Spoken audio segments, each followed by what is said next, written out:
Hello, everybody, and welcome to Washington, D.C., and to the Gulf International Forum panel on the U.S.'s defense and security role in a changing Gulf landscape. The U.S. has been playing a prominent role in the Gulf since the 1980 Carter Doctrine. That saw us all the way through the American intervention to keep the sea lanes open in the Iran-Iraq War, the Desert Storm expelling Saddam from Kuwait, and finally invading, occupying, and I must admit, destroying Iraq's ability to act as a major regional player in 2003. Lately, domestic politics and obligations elsewhere have called American commitment into question. President Trump, on the one hand, proclaimed American support for the GCC and sold weapons to Saudi Arabia for its campaign on Yemen. On the other hand, he failed to respond to what we all thought was an Iranian attack on Abqaiq and talked a lot about drawing down the U.S. military presence in the region, as did his predecessors, though in fact little actually happened. He famously escalated U.S.-Iranian hostilities by denouncing the JCPOA, the nuclear agreement with Iran, and ordering the assassination of the Revolutionary Guard commander Omar Soleimani. President Biden has kept much of Trump's policies, but withdrew support for the Saudi intervention in Yemen and ostensibly sought to return to a nuclear agreement with Iran, though talks do not seem to have gotten very far. The Afghanistan debacle didn't help Gulf confidence in America either. Some of America's GCC allies have questioned America's commitment to their security needs, a move many observers cast as a result of U.S. policies. There may have been other factors as well. The GCC states have responded by seeking closer ties to Israel, China, and Russia, and mending ties with Iran, their until now principal external security threat. As the U.S. considers how best to address its interests in the Gulf, must also take into consideration that dramatic changes in the region's security environment. Iran has now assumed a major role supporting Russia's war in Ukraine. China has, for the first time in its history, ostensibly mediated in settling a Gulf region dispute, bringing the UAE and Iran closer together. Major peripheral players who have had enormous influence in the Gulf now face enormous internal problems that may affect their abilities to influence the GCC. The economies of Turkey and Egypt appear on the verge of cratering. China's outreach comes at a time of economic downturn. Israel, at what appeared to be its moments of greatest strength and influence in the region, faces the real possibility of an internal meltdown over constitutional issues. The Ukraine war has disrupted regional economies. Some benefit, some suffer great harm. And America has become a competitor of the GCC as an exporter of LNG to Europe. These new developments have forced the United States to seriously rethink its own strategy in the region. Today, we've brought together three very distinguished speakers, very experienced and knowledgeable, who will discuss the problems the United States the challenges the United States face, and the reaction of the Gulf states. I'm certain you have read our speakers' biographies, so I'll not waste your time repeating them. In pure highlights, Dr. Dania Thafer is the executive director of the Gulf International Forum Institute, has published extensively on the Gulf region security, U.S. Gulf relations, and the political economy of the region. Shaikh Nawaf bin Mubarak and Thani served as Qatar's defense attaché to the United States, as well as Canada and Mexico. He is a writer, a columnist, and lecturer in the fields of international relations and defense, focusing on the areas of small state security and intelligence. He previously served as Director of Defense Intelligence in Qatar, and before that as the spokesman in the Ministry of Defense. He serves as an advisory committee member at Georgetown University's Small State Research Program.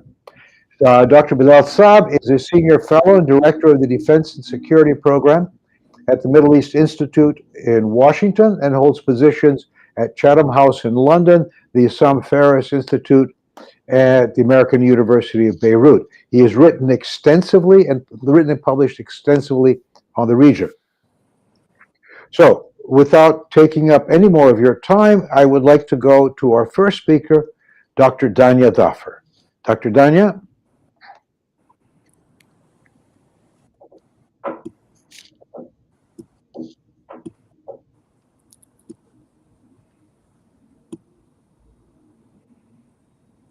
I'm afraid, Dr. Dania, I'm afraid we're not hearing you.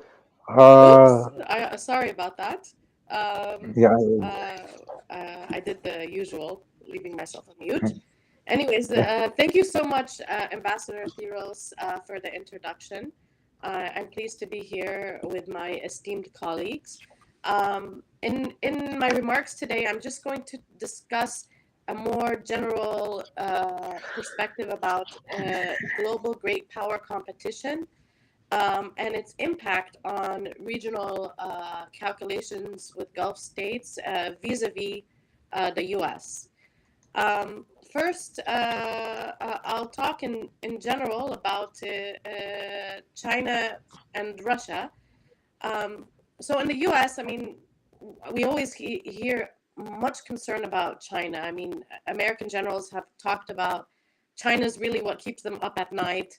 Not really Russia as much when it comes to the Gulf region.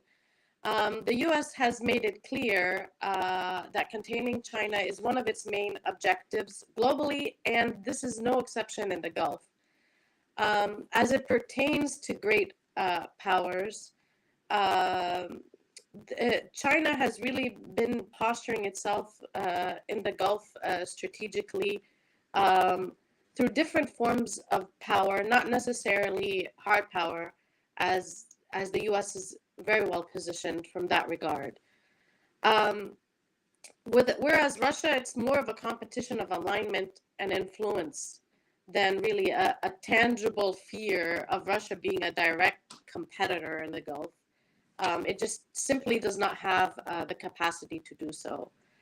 However, its war with Ukraine has accelerated the strategic autonomy of Gulf states, um, mainly due to energy geoeconomics rather than a weaker U.S.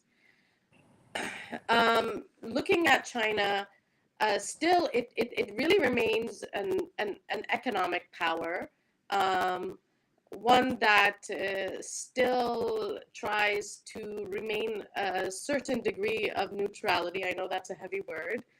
Um, ch- uh, uh, uh, and we can see that there's an increased influence of China recently with the invitation of the Gulf states to join the BRICS or the China broker deal between Iran and Saudi Arabia. All of these have kind of been framed as an upset to geopolitical realignment in the Middle East. And indeed, I acknowledge the international system is evolving and multipolarity is a reality. But this does not mean that the fundamentals of US Gulf relations are changed. Um, sure, China used its credibility as a neutral power to its advantage, which can be valuable when it comes to the Iran Saudi deal. However, as a litmus test of China starting to eclipse the U.S. role in the Gulf is when it can really assert power beyond just neutrality in difficult political situations. Um, None of the Gulf states seriously believe that China could replace Washington as the Gulf's regional protector, and both China and Russia lack the capacity to do so. And while China could develop over the coming decades, there's no sign that it really wants to right now. Um, and there's five key areas of great power competition and rivalry between the U.S. And China. So, and energy trade is a well-known issue that's been talked about so many times. But as we know, it's a very important issue for the Gulf states, especially to achieve their drive for their 2030 visions. Now, going to the second area, uh, regional arms market, China does help in diversifying arms procurement and acquiring ballistic missile technology uh, used to strengthen, I guess, Saudi's deterrence capabilities against Iran. And the U.S. actually has been recently pushing for, well, this is not something new, but it's evolved a little bit, an integrated security architecture in the Gulf. And what's important about that is if you purchase and work under this integrated architecture, it makes the likelihood of using U.S. Defense equipment uh, uh, more likely because simply all of these integrated defense equipment need to work well with one another. So it's hard for another country to sell its equipment and with an integrated system that's already in existence. Some steps to enhance the U.S. position in great power competition, and I think that's really important, is efficiency. So this State Department has launched this 10-point plan ameliorating the process of foreign military sales, and this allows it to compete with other nations that maybe have a quicker foreign military sales process than the U.S. And I think this is one area which can be improved. Um, the third issue is sensitive technologies and strategic infrastructure. This is an area of competition in which China has made substantial inroads in this arena. And the U.S. is actually pushing to make its engagement more on technologies and commerce a priority. The other area is connectivity projects such as ports and other things. And so this goes strictly into the China Belt and Road strategy. I'm not sure. Can you hear me? Because it seems I'm frozen. Can you hear me? Yes. Oh, okay. Yes. All right. Sorry. We're using this new technology. Okay. And then the other one is a big question mark and has been debated. I'm obviously not convinced much about this, but military outposts. So China has shown interest in building military outposts in the region, but it looks like they remain mostly intelligent bases and outposts for influence rather than strong points of real fighting power. So it's more like a way of facilitating intelligence gathering on U.S. Military movements and activities, I assume. Now, going back to the evolving global order, so the regional powers in the Gulf have more agency and autonomy in shaping the course of their regional politics more recently than they have in the past. And there are two areas in which this is manifesting. First, regional de-escalation. They began pursuing more regionalized security arrangements and collaboration to counter the perception of U.S. disengagement. And this is a response to many things. COVID wreaking havoc to their economies for a while, trying to pursue their 2030 visions. I would say the end of the Arab Spring era, and the dust kind of settled with that, and the Gulf states have kind of crystallized more power after the Arab Spring. And if you notice, in the last couple of years, there has been an uptick in the volume of diplomatic contacts between the GCC states and normally squabbling countries such as Iran, Turkey, Israel. And there has been this trend of non-alignment, if you will, or strategic economy. And as I mentioned, this is kind of a response to I would say, started to increase after the Ukrainian war, among other things.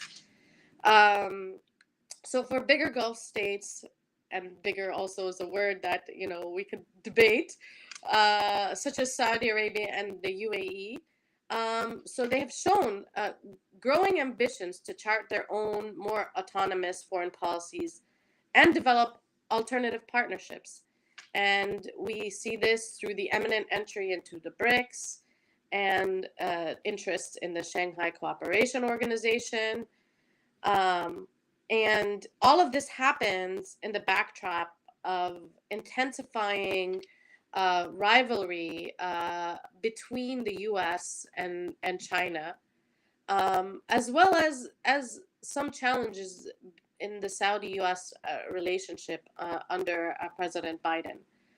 For the smaller Gulf states, interestingly, I think territorial integrity, which of course is important to all states, but smaller states, I think is more important to be in a rule-based order and maintaining international norms. And I'll get to that a little bit later in my presentation.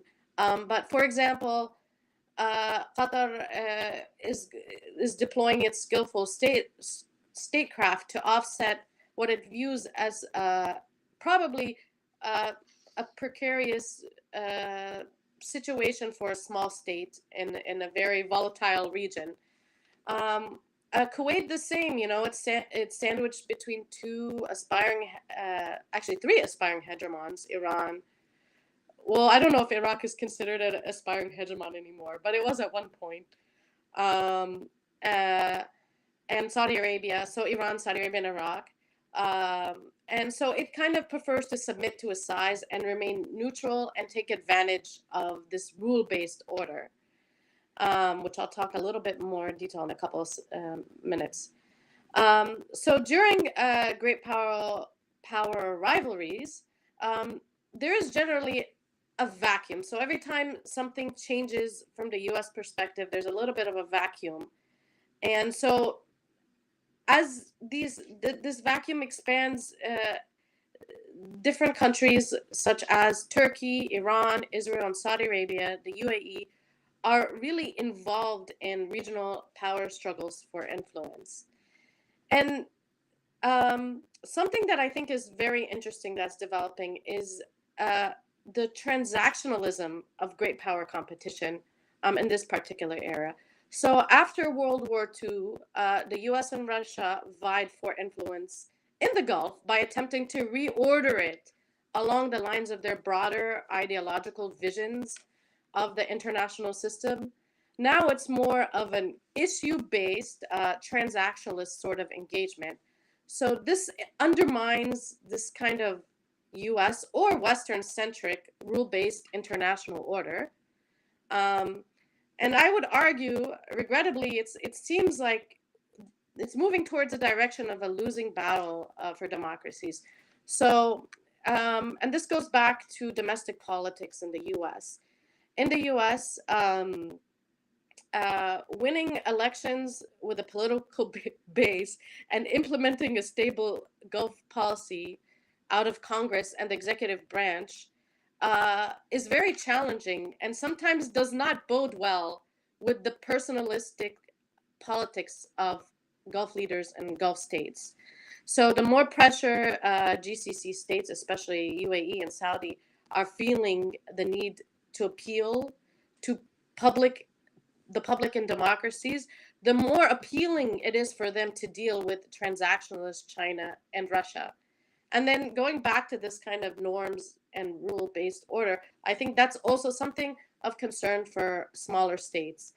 And so for the US, the Pentagon strategy to address this sort of dilemma is to emphasize on how the relationship with the Gulf is separate from the politics and communicate that it's really a dependable partner.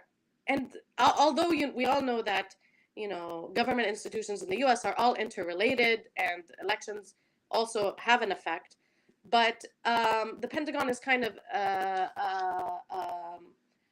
marketing itself, as you will, as a stable, dependent partner.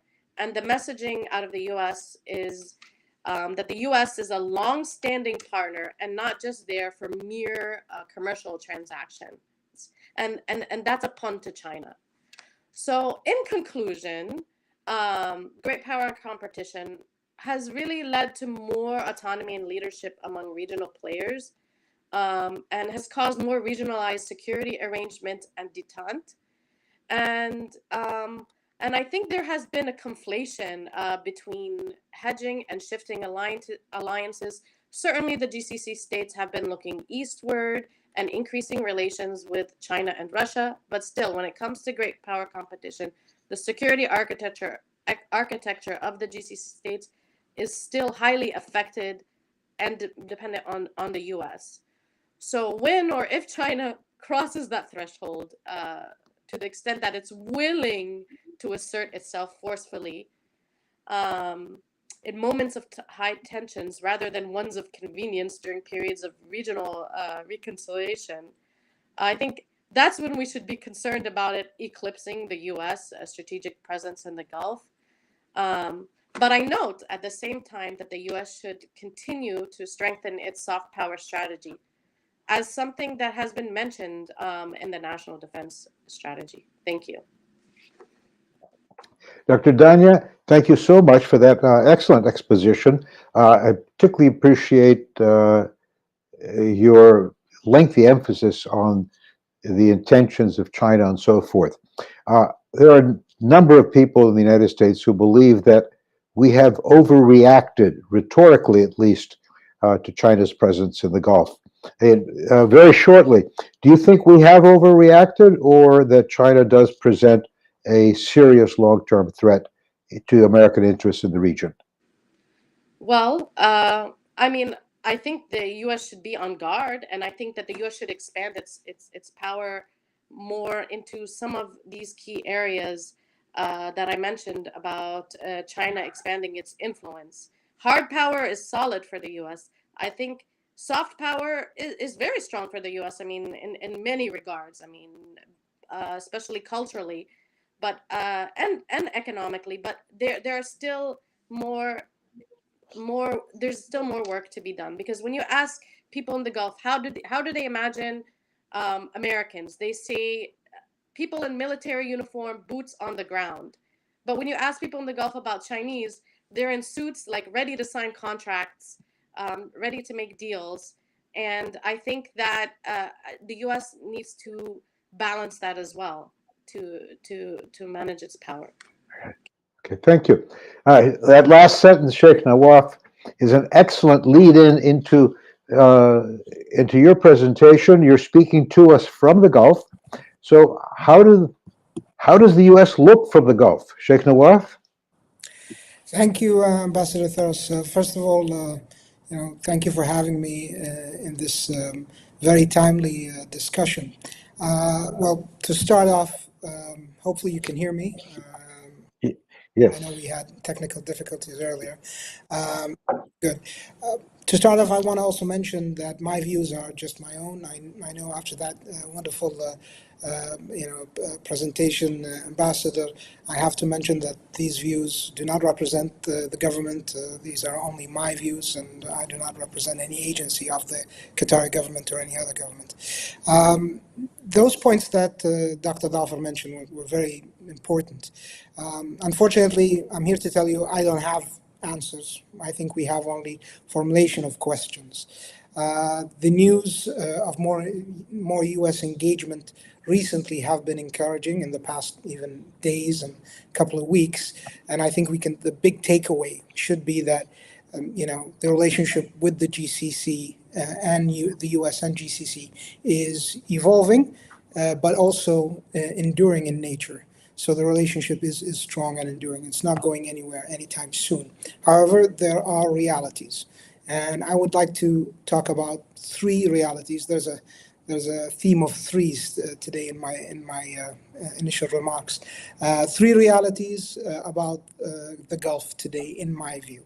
The first is that the policies we see from the GCC today are policies of de-escalation and the role of China in how those policies emerge, some of them at least. And the second I will touch on is how the Gulf sees itself in defense, in development of defense capability, and also in procurement of defense capability. Because that's important when we ask the question, where will the US be in the future of the defense of the region and the Gulf? And lastly, I want to touch upon the US's approach to minilateral diplomacy, or as I'd like to call it, see what sticks diplomacy, because that's a bit confusing and may not lead to the effects that the US and definitely the GCC may want from those minilateral approach to diplomacy. So the first one is de-escalation. We saw that China played a big role, as Dr. Thafer mentioned, in the Saudi-Iranian detente. You know, we could use many words. I think detente is an apt word for that at the moment. This is important for many reasons, obviously de-escalation being one, but it also sheds a light on China's expanding diplomacy arm beyond just trade. China may not want to replace the U.S., but maybe China doesn't see any effect, negative effect, if the U.S. becomes less relevant. On the other side, the GCC may not want to replace the U.S. In the Gulf, but may seek some in the GCC may seek a replacing of some of the U.S. strategies in the region, which is important to understand if we believe that there is a de-escalatory approach amongst the GCC in the region vis-a-vis Iran or the region as a whole. Another important player that has expanded its role in the Gulf has been Turkey. It's a far cry where Turkey was in 2016 than where is it today, vis-a-vis its relationship with the rest of the GCC, and not only Qatar, which it had always had good relationships with. And that's important to see that new player also having a prominent role.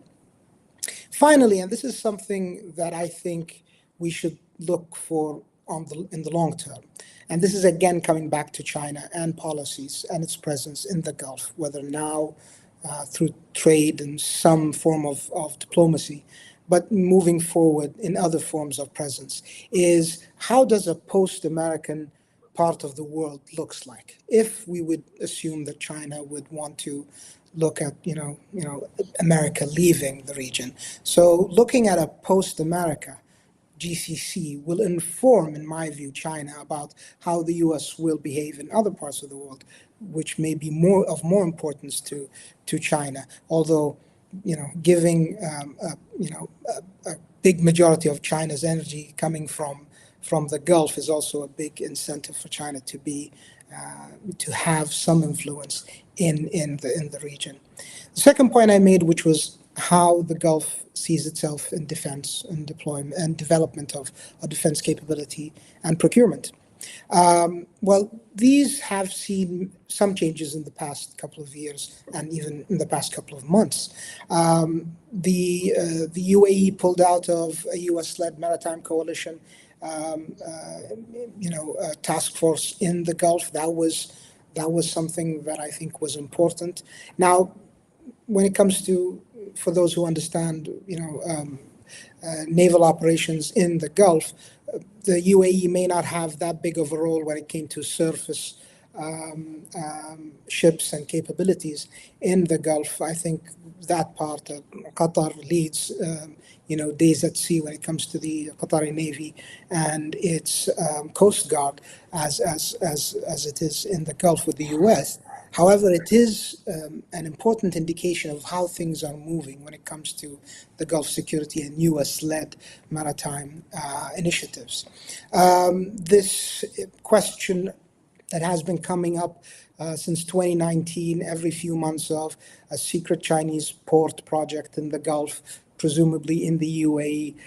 Is it militarized? Is it not? Is it mixed use? That hasn't come to fruition yet, but it's still percolating. It's a question that is asked in the U.S. It's a question that we hear here in the GCC, the U.S. asking, whether it's in the media or in Congress from time to time. How would that affect the U.S.'s presence in the Gulf is also something to look at. And talking about the media, just today in the Wall Street Journal, there was a story talking about GCC cooperation.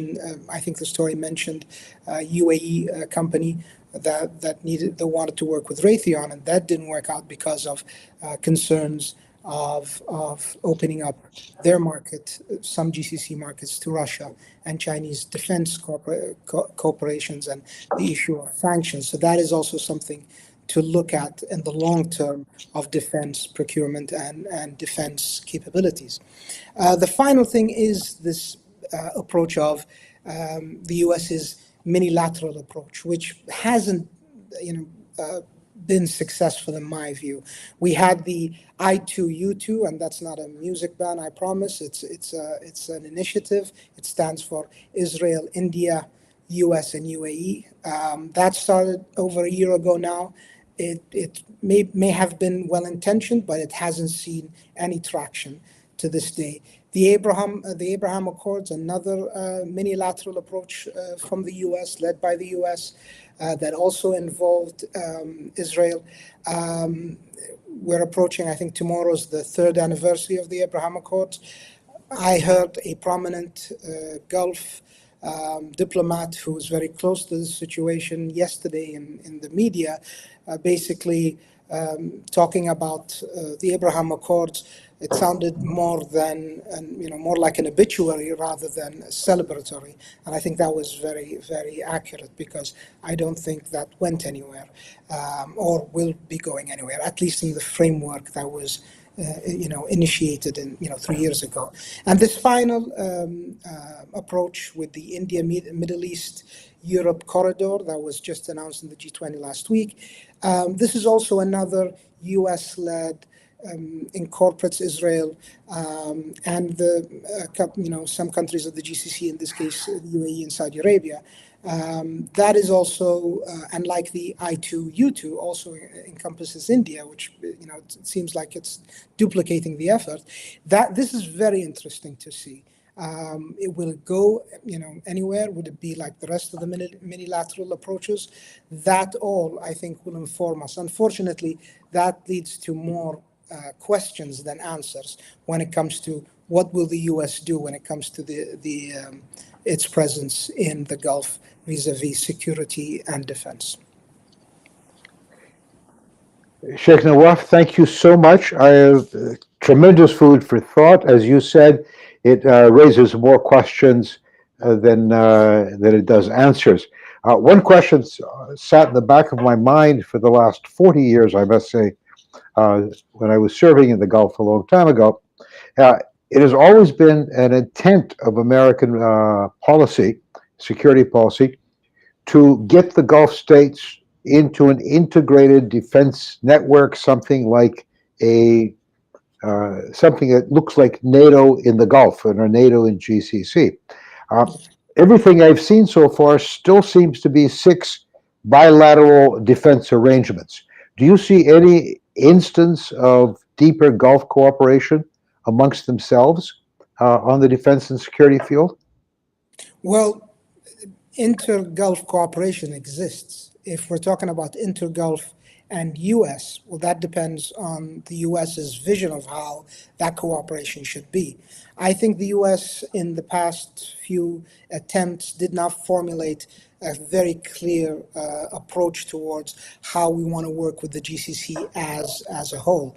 Amongst the GCC countries, there have been positive developments in cooperating between themselves. The bilateral relationship with those countries and the U.S. has been successful, and I don't think there's any reason to change that anytime soon. But unless the U.S. actually becomes clear in its intentions about how it wants to proceed with this future defense relationship with the GCC as a whole, I think we will be going in circles, unfortunately. It doesn't help when the U.S. uses terms like great power competition and doesn't enunciate its intentions well. Does it mean you know, moving out of the region, remaining, and then using phrases like, you know, beyond the horizon capabilities. Well, for the Gulf, we're at the horizon, so I don't know how beyond the horizon would help smaller countries that have regional requirements. Could support, you know, in a more global effort, and they did in the past. Qatar and other countries in the UAE, you know, in Saudi Arabia, did help in many international humanitarian operations. However, the US has to have a clearer vision. And unfortunately, the way politics is in the US, and while things do remain strategically constant, there are administrative issues that change from one administration to another that either puts the brakes or moves in other direction when it comes to deciding a strategic approach towards bilateral or multilateral cooperation, as the examples I just gave you. Sheikh Nawaf, I almost burst out laughing in the middle of your presentation. That was one of the best explanations of American policy, which I unfortunately had on many occasions to deliver that same badly formulated, unclear, and objectiveless American proposals. Bilal, with that, since we've moved back home to the United States and you're sitting here as well as I am, could you bring us in on the American dimension here? Yeah, sure. First of all, thank you to the Gulf International Forum for inviting me to share with you some thoughts on this very important issue. Thank you, Dania, specifically, and congratulations on the fantastic work the Gulf International Forum has been doing over the past few years. Ambassador, you called me Dr. Bilal Saab. Thank you for the honorary doctorate. I am not a doctor. And you know, when I was pursuing my doctorate in at the University of Maryland, I decided not to finish that. But a lot of people still confuse me as a doctor, even though I teach at Georgetown. It's a pleasure to also be with Nawaf, my new friend. And I listened very carefully to both presentations. I'll be brief, as instructed, and I'll tackle the issue of confidence, Ambassador, that you shared with me prior to getting online, and more specifically, how the Gulf states could regain their confidence in the U.S. role in the Gulf. I'm going to say something obviously everybody knows already, but it's important, so bear with me, which is that not all Gulf states are the same. So when we talk about U.S. policy, U.S. strategy for the Gulf, that in itself, you know, that's where lies the challenge, is that all of these countries have very different preferences, very different strategic cultures, capacities, and so on and so forth. Oftentimes they're in tension, okay? And it's our job to try to manage those tensions and contradictions and differences. That said, we should be judged on the basis of words and deeds. It's that simple, right? I mean, what we do in the region and what we say about the region, this is where the Gulf states should have either confidence or no confidence in our role. I'm a little bit excited about what we've been doing over the past few years. I am afraid that that hasn't really been matched with some clear, and I think I heard that theme from you, Ambassador, and from Nawaf as well, hasn't been matched with some clear communication about what we're actually doing. I haven't really explained what we're trying to do in the region. And my biggest fear also, it's not just a matter of lack of communication or poor communication on our part. My biggest fear is that what we're trying to sell is actually not something that the Gulf states actually want to buy. So I'll get to that in a minute to try to explain what we're trying to do. So over the past few years, our Geographic Combatant Command in the region, also known as United States Central Command, has been conducting a very quiet, I would say, even though not so quiet lately, historic transformation. And I'm not exaggerating. This is something that's really real, and it's happening before our own eyes. The transformation from being a wartime command to something more of a security integrator, kind of a hub and spoke, facilitator, integrator, very much consistent with what I heard from my colleagues here in terms of trying to promote this system of multilateralism in the region, trying to reinvigorate partnerships that we have in that part of the world, all because it's very much consistent with the new strategic environment that we live in. One that obviously has the biggest feature of competition with China, fewer resources in the Middle East. I mean, CENTCOM is no longer the alpha dog anymore among the geographic combatant commands. They have fewer resources, but they're being asked to do more. So you got to get creative. And the way you get creative about those things is through getting a lot more serious about actually partnering with these countries and, learning a few more tricks, leveraging some innovation issues, using artificial intelligence, automated systems, all of that, basically fueling this new approach of strengthened and reinvigorated partnerships with the Middle East. That's what Eric Kurilla is trying to do. The head of Central Command is to really add gasoline into the fire that Frank McKinsey started before him, and even before him, Joe Votel, which is to really get serious about partnerships and to activate those partnerships in order to attain collective security objectives. So this is not just about having confidence in the U.S. role. It's also the United States having confidence in the abilities and in the willingness of those Gulf states to buy into this new mission of doing things together. Now, the good things that we've been doing, like I said, is, you could already see them in the news, obviously, which is increasing the operational tempo of training with many of these countries, doing a little bit better at the job of deterrence, right? Even though it's certainly imperfect and it's got a lot of holes. I understand that. But, stopping the Iranians from seizing more ships at sea, still being committed to the counter-ISIS campaign in Syria. Every now and then we schwack a leader and we reduce the abilities of that terrorist organization in the country, in Syria and across the region. We have, like I said, used some new things, some new toys in the region to try to strengthen those partnerships using artificial intelligence, building new task forces that are specifically designed to use that artificial intelligence and automated systems at sea, in the air, on the ground. And I got to tell you, like in U.S. nomenclature, when you build a task force, this is when you really are serious. And we build task forces with United States Army Central Command, so RCENT, with NAFCENT, and also with AFCENT. And their 24/7 job is to really utilize artificial intelligence and automated systems in order to be a lot more efficient about how do you conduct security cooperation and how do you achieve regional security. So a lot of good stuff that we've been doing, and I think it's been quite consistent.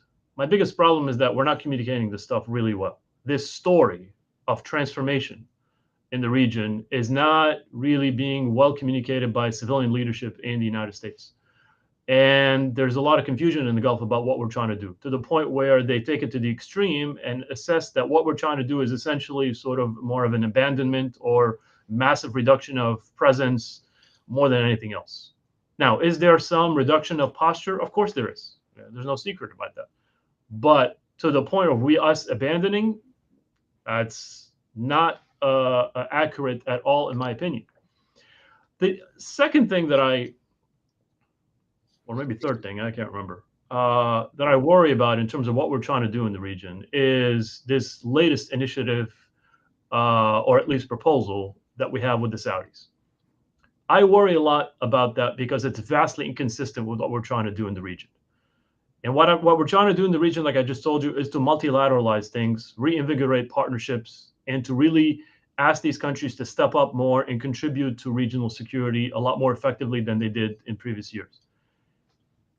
That is one portfolio of things to do. And then all of a sudden we go to the Saudis and tell them, well, if you normalize relations with Israel, we're going to give you a defense pact.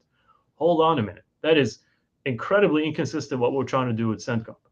And the reason I say that is because the moment you provide a defense pact to the Saudis, or frankly, any other country in the region, this is where you go back to the old days of complacency, of dependency on the United States as the guardian, and as doing very little on your own to promote and advance your own military capabilities and to invest in defense reforms that are absolutely critical to your national defense. And so I don't understand why you're giving this mission to CENTCOM to pursue all this. And they're doing an okay job with that, all right? And all of a sudden, the White House, the National Security Council, comes up with this proposal with the Saudis that goes completely against everything we're trying to do in the region. So there's contradiction there. There's contradiction, even though I'm pretty sure folks in the White House don't see it as a contradiction. They see it as a big ticket item that could be transformative for the region. There's a lot of good, by the way, in Saudi-Israeli normalization. I'm not against that. But what I am against is the very approach. Okay, the instinct of reconciling with Saudi Arabia is fine. It's spot on. It's important. It is the leader of the Gulf. And so it's nice to have, it's important to have good relations with the Saudis. But that's not the way to go about it. There are other ways to address the biggest concern of the Saudis, which is deterrence, which is to safeguard the country, safeguard the kingdom from potential renewed Iranian aggression. Now, I don't know how critical that requirement is nowadays, because I agree with Nawaf and I agree with Dania. The theme and the policy of the Gulf states these days is de-escalation. So perhaps there's less of a worry about the Iranians assaulting them like they did in 2019 with Abqaiq and Khurais. That said, I'll conclude with this. We got to be consistent with what we're doing, but also with what we're saying. Once we get to that point, I would like to understand from the Gulf states if that what we're selling, they're actually buying. And what we're selling is multilateralism. What we're selling nowadays, which is consistent with the new strategic environment, is the very real partnership. No longer guardianship, but actual partnership, where you have responsibilities, we have responsibilities, we do things together. I don't know where individual countries in the Gulf states stand on this very proposal. Some are excited about it, some are indifferent, some are totally opposed to it. And until we get some kind of common ground on this, there's nothing that we're going to do in the Middle East or in the Gulf states, in the Gulf region particularly, that's really going to work. Everything that we do in the Gulf region requires the vote of the Gulf states. We can't do anything without their cooperation. We need their access, we need their influence, we need their money, we need their cooperation on economics, on energy, on all of those things that Dania talked about. So if we don't have their cooperation on all these things, there's very little really that we can do effectively on our own. That's why this has to be really based on partnership moving forward. There's no other model. Let me stop. Thank you, Bilal. That was an impassioned as well as very, very informative presentation. May I say that your comment about how we differentiate Saudi Arabia from the other Gulf states, you're too young to remember the 1970s and the 1980s. But at that time, when I was serving the Gulf, it was very much we were trying to impose a defense arrangement on the smaller Gulf states that would be built around Saudi Arabia, essentially a NATO with Saudi Arabia in complete dominance. Now we have once again seemed to have struck out. We treat multilaterally because we have to. In those days, it was multilateral because we had to. Now it seems to be multilateral plus Saudi Arabia at the top of the heap because we're not quite clear of what we're doing. And this sort of leads me, your comment about the Abraham Accords leads me into a question that I would direct to Bilal first, but then to the others as well. I spent last night at dinner with 3 Israeli academics who spent most of the evening bemoaning what they believe is Israel's descent into an internal implosion, perhaps even violent, not just demonstrations, but even violence between different factions in Israel over what is happening. And this was also one of the pushing the Saudi Arabia into the Abraham Accords at a time when Israel might in fact be imploding. How is this viewed in the region? And let me begin with Bilal and then go to Sheikh Nawaf and then Dr. Dania. Well, Ambassador, I'm not your guy to tell you how the Gulf states are feeling about Israeli, politics, but I could suspect that they're not happy about it. I mean, they're obviously not excited about the Israelis showing little interest in providing rights to the Palestinians, first and foremost. And I can tell you that the Saudis really take this issue very seriously, given their very position as custodian of the 2 holy mosques, right? So whatever agreements that happened between the UAE and Bahrain as they signed with the Israelis, the Saudis are not going to settle for that. They're going to want something a whole lot more meaningful than that because of their very stature, because of their very position and their authority in the Muslim world. So they want something a lot more meaningful. Now, their descent into political instability and all that, my guess is that that's less of a concern. What the Gulf states want, or at least what the Saudis want from the Israelis, is some serious compromises, some serious concessions, or just an admission of actual Palestinian rights, whether it's a two-state solution or whatever it is. So I do not see a process of normalization absent some serious concessions on the part of the Israelis. And if the Israelis are not in a position today to do that because of their messy internal situation, then that's a problem. That's a problem. Sheikh Nawaf, your view from Doha on what is happening in Israel and how it affects the interests of the Gulf states. Well, I don't know what the governments are thinking, obviously, but if I just step back and look at the question of, the Abraham Accords, the point of it. Well, if peace is not the point, then what's the point? And how can you have peace through an arrangement where the Palestinians are not part of it? It just doesn't make sense. So to understand will something work or not, whether we call it the Abraham Accords, and I haven't heard the current administration in Washington call it as such yet, again at least. But to understand that is first to understand the reason for it being, and if the reason for it to exist is not to, have peace in the Middle East, or at least start peace, then what's the point?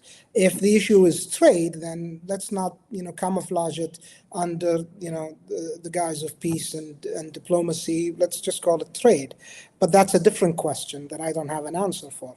But the Abraham Accords, I think, has little to do with peace in the Middle East at this stage, or in this, incarnation of it, at least. Dr. Dania? Well, I'm not an expert on Israeli domestic politics. I have to say that before I address this issue. But I have been sitting on some closed-door discussions between people close to the Israeli government and people close to the Saudi government. And what I've seen is the Israelis kind of tell the Saudis, like, hey, look, you really can save our government if you normalize with us. I mean, this is like a big ticket issue. It's very important for Netanyahu and his success and his precarious situation. But hands down, I mean, the Saudis' answers to that is like, okay, that's your problem, not ours. And we are very clear about what we want when it comes to having normalization with Israel. Now, I don't know if something could change in behind the door discussions between officials, but this is kind of what I've been gathering. Another note is when you listen to interlocutors from the Gulf, let's say in the think tank scene and whatnot, I mean, they always call the current Israeli regime as a very extreme right-wing regime that there's no discussion to have with them. So this is kind of the line that has been towed across the region, and I've seen it quite consistently. But again, I'm in conversations behind closed doors and not ones that are public. Thank you very much. That you made one particular comment that I think has been a big problem in American relationships with Israel throughout my career and since then. We have focused on saving the Israeli government. We have not focused on saving Israel and helping Israel become part of the Middle East, but it's rather each successive administration is focused on preventing the downfall of the Israeli government du jour, the Israeli government of that day. Going on, let's look at some of the other questions that have come in. One that I found of particular interest is, are we moving into a new Cold War relationship with China? That's not a question for this. This is not your field of expertise so much, except in general terms. Or from the Gulf's point of view, what would be are they afraid of a new Cold War between the United States and China? And if so, how would they react to it? May I add that during my career, where most of it was during the Cold War, one of the biggest problems that we faced in countries outside of the European confrontation was that everything that happened in the countries in which I served, Washington saw through the prism of the competition with the Soviet Union. Nothing important was ever purely a question of that country's relationship with the United States, but we always looked at it through the prism of our relationship with the Soviet Union. So I'm afraid, for one, that this might be the case should there be an outbreak of the Cold War or reinstitution of the Cold War between now and the United States and China. For any of our panelists, how would you see that?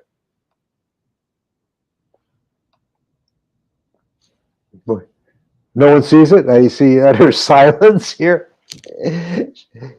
Sheikh Nawaf, I'm going to hit you first. I mean, I'm happy to take a stab, Ambassador. I'm happy to take a stab. There's no reason why we should be aggressively competing with the Chinese in the Middle East. There's plenty of room for us to cooperate, except that, of course, we've signaled to every person on the planet that anything that has to do with China is incredibly controversial and it's incredibly damaging to U.S. interests. But in real life, in pure strategic terms, there's plenty of room for us to cooperate. And there's plenty of room for the Chinese to play a more constructive role in the Middle East. But that requires some, I would say, mature civilian leadership on the part of the president and his closest associates to come up with words like that. So far, it's been incredibly aggressive towards China, very unnecessarily. Sheikh Nawaf? Well, to be honest, Ambassador, I'm trying to wrap my head around the idea of Cold War with China. I don't think the question is even something that I could think about, to be honest, because the parameters of a Cold War, when we mentioned Cold War, was totally different than what's happening here with China today and the competition with the U.S. War is very far away, but I'm guessing it will go from competition to war if it ever did, and I don't think it would. But a Cold War is very complicated. It wouldn't fit the scenario, let's say, of the competition between the U.S. and China as the understanding of what a Cold War traditionally is. All right. Dr. Dania? I have to say I get turned off by the term Cold War, maybe because I studied under a generation of professors that all they ever talked about was the Cold War and the Middle East. I think there's a healthy amount of competition between China and the U.S. Certainly there has been a shift in the global world order. It's not the same as it was before, and just by virtue of the U.S. looking at having expanding its way in which it's engaging the region, and looking into multilateralism in dealing with and partnerships and all of that. I mean, there's obviously has been a change, and the U.S. is responding to, because we're entering into a new era where technologies are shifting, the way power is exerted is changing, and so that's affecting also the way the U.S. is adjusting, and and Thank you. I'm looking at questions on another list that I have that's been coming in, and I'm going to rephrase a couple, or put together a couple of questions. We've seen now what appears to be a historic rapprochement between Saudi Arabia and Iran.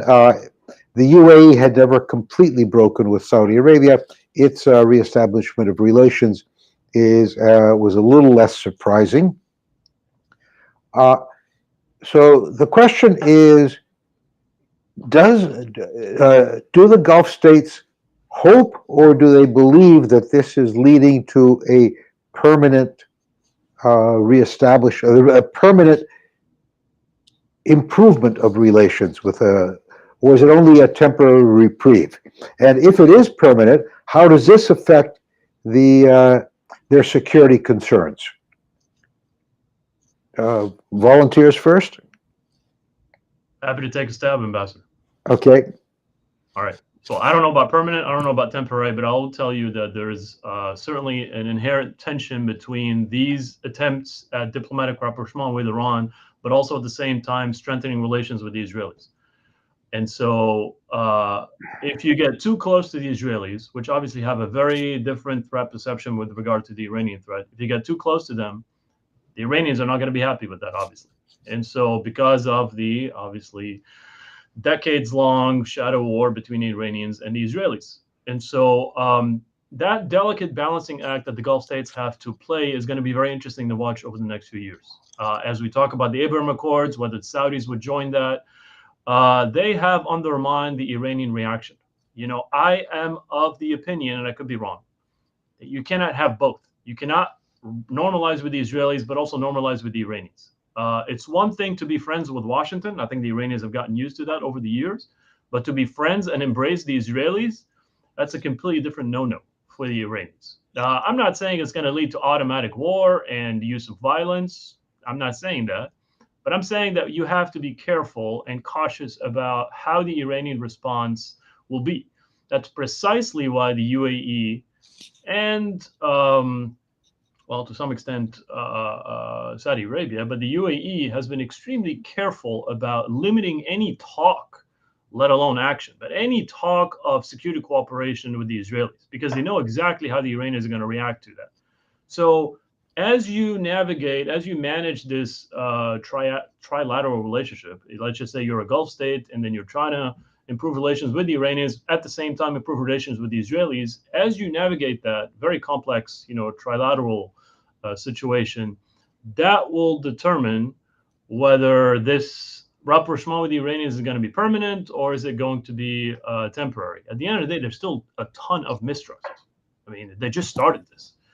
I know it's been a few months, but it's nothing in terms of history, right? So, and the tensions are quite deep, right? The mistrust is still there. You're doing some confidence building, right? And they want very different things. The Iranians want money because their economy is a disaster. And the Gulf states want protection, or they want at least, relative peace. I don't know how you square those two over the long term, right? So the fact that they're talking about very different things, maybe it's fine. Maybe even if that disconnect, substantively speaking, is not going to make a difference. But the way I see it, this is not what I typically see in real security dialogues. This is not your typical security dialogue where they're actually talking about apples and apples. They're talking about apples and oranges. And maybe that's the way to go. Maybe that's the only way to get to peace with the Iranians. Promise them with some economic investments, try to help them with their economy, maybe give them a promise that they would never host an Israeli military base, or that they would never provide a platform for the Israelis to attack the Iranians, maybe. But at some point, I'd like to get into an actual real security dialogue. At this point, they're not talking security at all. They're just talking about diplomatic issues, economic issues, cultural and Hajj issues, and so on and so forth. I would like to see some hardcore security dialogue between the two that gets us into the real concerns of the Gulf states. Again, not all the Gulf states. Some are more worried about the Iranians than others. That's a very interesting response, Bilal. Sheikh Nawaf, would you care to comment on the question and on Bilal's response? Well, yes, I'd like to. I think Bilal, discussed it from a very high level. I want to discuss it from a different angle. I want to look at the differences as well between how GCC nations deal with these issues, basically their toolbox. It depends on what they lead with.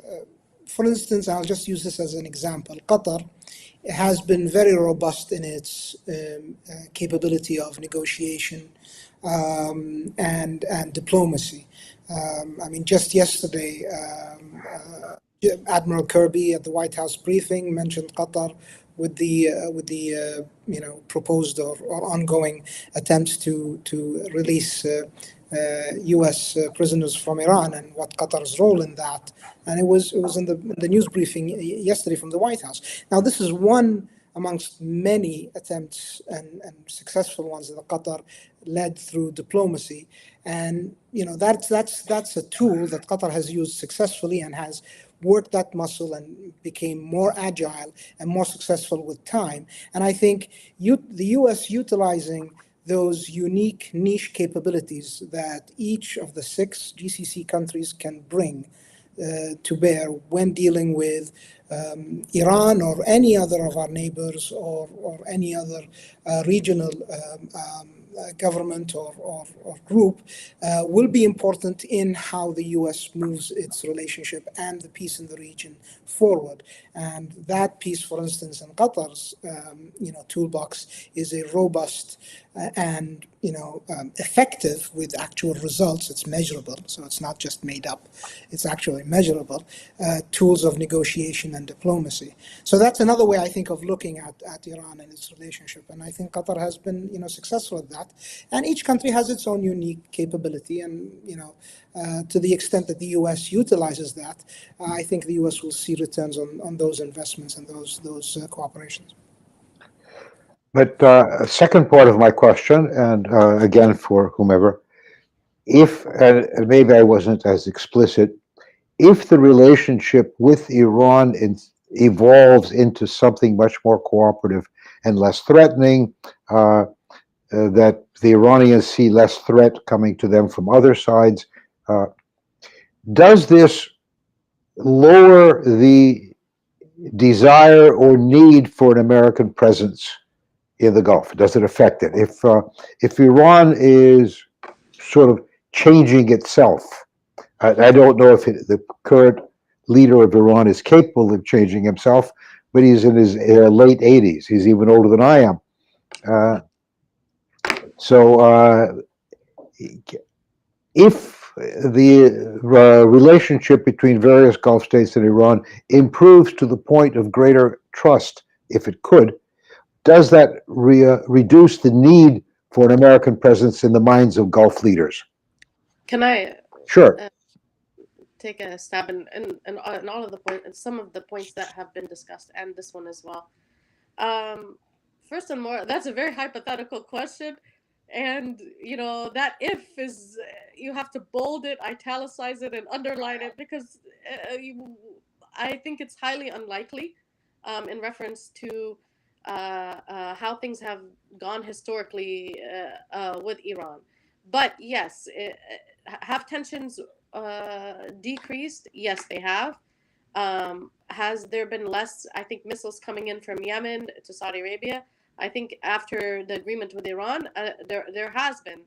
But historically, Iran is still maintains its influence throughout the region that's considered kind of like a threat. And the Gulf states do fear some sort of attempt to checkmate them. And that underlying fear, I think, is still there. Although Gulf states, each one have different relations with Iran. Some have much more amicable relations than others, even under the current era of detente. So I don't see a situation in which, where the U.S. Security presence is not necessarily needed in the region. I think actually Iran has lobbied aggressively for the U.S. to leave the region, and that's for a reason, because that gives Iran a lot of strength in the region, and be able to achieve its aspirations, which I think are much larger than what it's achieved today. But for the time being, yes, there is a detente. Now, in reference to Iran and Israel relations, being the Gulf states and having relations with, I personally think if the Gulf states found it in their interest to have relations with Israel and Iran simultaneously, they can probably do it. I mean, and one reason for that is the Gulf states have pursued their interests and diversified their relations and alliances globally, even if the U.S. is not very satisfied of that. So I'm sure that Iran is not a huge part of their calculus on and having relations with Israel. Also, I think that they would do it if they saw it in their interest to do so. And Iran might be part of that calculus, but not a focal point, in my opinion. Thank you very much. There's one interesting question that has just come in, which I'd like to raise. Again, I'm going to paraphrase the question slightly. Has American pressure on the various states of the Gulf to take sides in the Ukraine war harmed American interests, or is it something, or not? Or if it has harmed them, is it a lot or a little? Would you like me to answer that, Ambassador? Yeah, sure. I'm waiting for it. No, not at all. I don't know Yeah. why this would have harmed U.S. interests. I mean, we've communicated certain preferences, but those preferences were not, honored, respected by the Gulf states. They have their own objectives. They have their own rationale. They have their own logic, which they've communicated. We respected some of it, but there's still an inherent confusion in our minds about how the Gulf states are not as adamant about protecting or being sensitive to Ukrainian sovereignty, given what happened in Desert Storm, right? And but that's something that we've moved on from, and we have sort of digested and absorbed in our policy. And I don't think it has really harmed U.S. interests per se. I don't think the pressure campaign has been that extensive and suffocating. Frankly, hasn't really led to massive adjustments in U.S. policy in the Gulf. Okay, thank you. We're coming up on the hour, I'm afraid. So I would like, all good things must come to an end, but let's close on the thought of where we are going to be, where the United States is going to be relative to the Gulf states in, say, by 2025, 2 years from now, after another American election and so forth. And keeping in mind one observation of mine, which is that the United States has repeatedly failed to understand what drives the Gulf states, for repeatedly failed to put itself in the shoes of the Gulf states in their own interests. But that is a failing of all major powers around the world. But where do you think we will be? And let's begin again with Dr. Dania.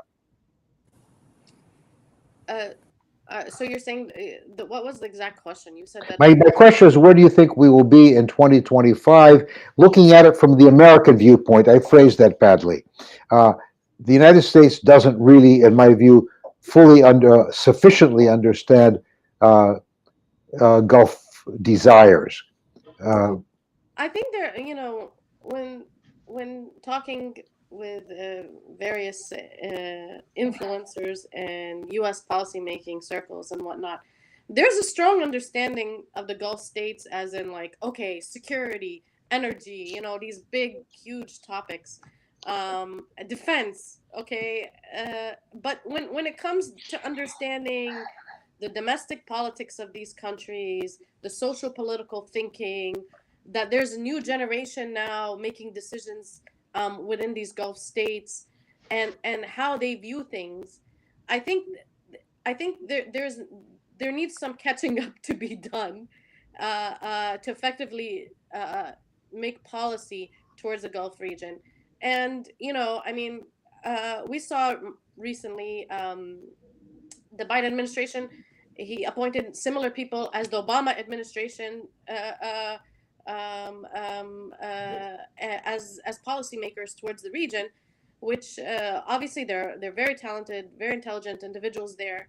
But I will say that the Obama policy was not looked at very positively by the Gulf states, and there's a fear of a recycling of that kind of approach, and that the U.S. keeps recycling policies that, from the Gulf states' perspectives, are not really totally in line with their interests. And I think that goes back to understanding the domestic politics and issues and concerns and priorities of these leaders, rather than looking at it as like big, grand, I guess, strategy issues, terrorism, oil, energy, and defense. I think there needs to be a more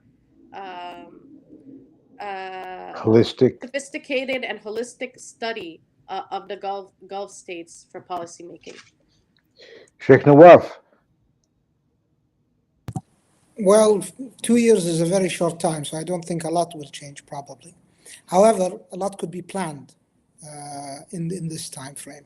I agree with Dr. Thafer. I think there must be a more holistic view. I think looking at education, at initiatives that have started in the Gulf, whether in Saudi Arabia, whether in Kuwait, or even here in Qatar, we've had very successful educational initiatives that I think more cooperation in those areas could be a way to advance the interest of the United States, but also advance the interest of the GCC's relationship with the United States for even a longer period than 2025. But when it comes to defense and security, it's very unlikely that if we're talking about the same administration or even a new administration, that much would change, which is not surprising. I mean, that is the norm.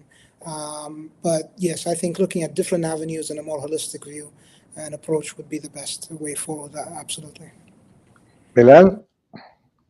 Well, I suspect we're going to keep pushing on the issue of partnership, and we got to do a better job communicating and selling that. At the end of the day, it takes two to tango, and so the Gulf states have to understand really what we're trying to do, and we've done a pretty bad job explaining that to them.